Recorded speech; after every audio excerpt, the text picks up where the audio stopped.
Compete ao plenário processar e julgar originariamente, nos crimes comuns, o presidente da República e o vice-presidente da República, o presidente do Senado, o presidente da Câmara dos Deputados, os ministros do Supremo Tribunal Federal e o procurador-geral da República. Essa decisão de 2025 não alterou a emenda que é de 2023. Considerando a cronologia dos fatos supostamente executórios, a denúncia abarca o período de 29 de julho de 2021 a 8 de janeiro de 2023. Nesse intervalo, a autoridade que deteria competência de foro exercia o cargo de presidente, o que mantém a competência do Supremo para o julgamento, mas, vencida a primeira preliminar, no próprio plenário do Supremo Tribunal Federal. Faço um histórico sobre a modificação das emendas. Destaco, não obstante as alterações regimentais, o artigo 5º do Regimento Interno sempre manteve a competência do plenário para o processo de julgamento do presidente da República em crimes comuns. Há uma razão fundamental para isso.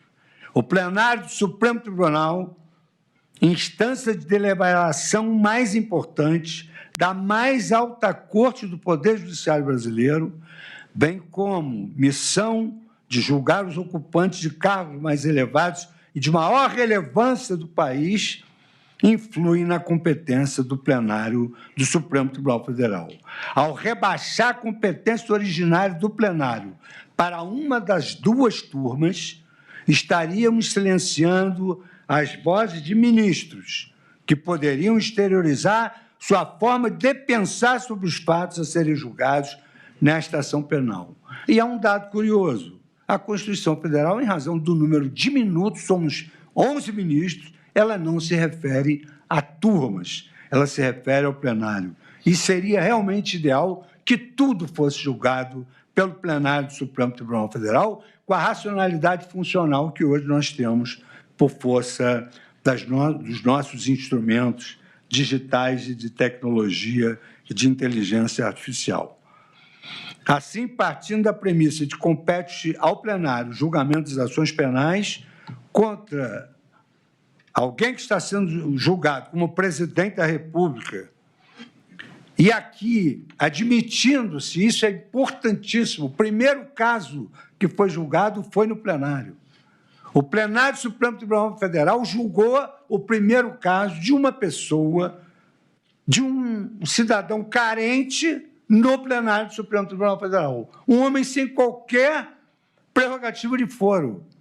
E isso induz a que, sendo a tese a mesma, gravitando sobre os mesmos fatos, que deve-se respeitar a denominada perpetuatio jurisdictionis pela conexão, ou seja, se ali começou, no plenário, ali deveria ter sido julgado todo o processo por conexão, como aponta não só a doutrina, mas também a jurisprudência.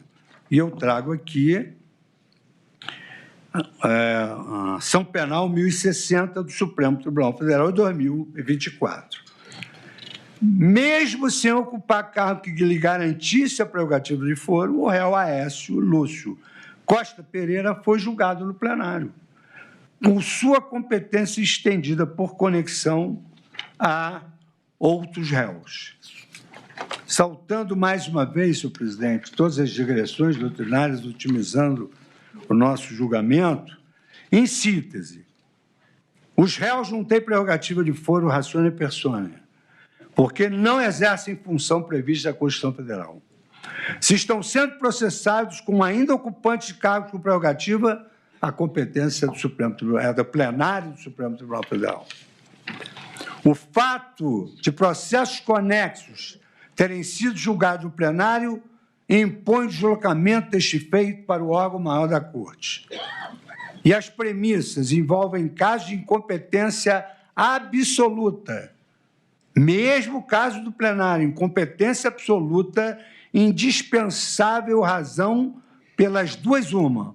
Ou o processo deve ir para o plenário ou tem de descer para a primeira instância.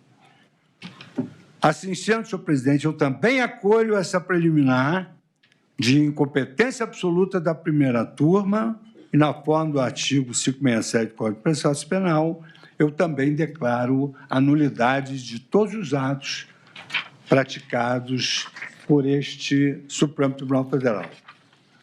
É possível também que haja uma divergência, que são os atos decisórios. Então, se passaria o processo para o pleno e ele, então, decidiria essa questão relativa à incompetência.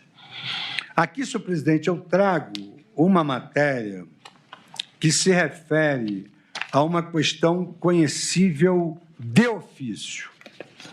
Uma questão que é conhecível de ofício, que é a questão alegada como cerceamento de defesa em razão de um fenômeno moderno denominado data dump, que Vossa Excelência é um advogado super atualizado, tem aqui até intervenções de Vossa Excelência sempre exitosas, e digo que essa preliminar de garantia constitucional contraditória para a defesa se dá em razão da disponibilização tardia de um verdadeiro tsunami de dados sem identificação suficiente e antecedência minimamente razoável para a prática de atos processuais.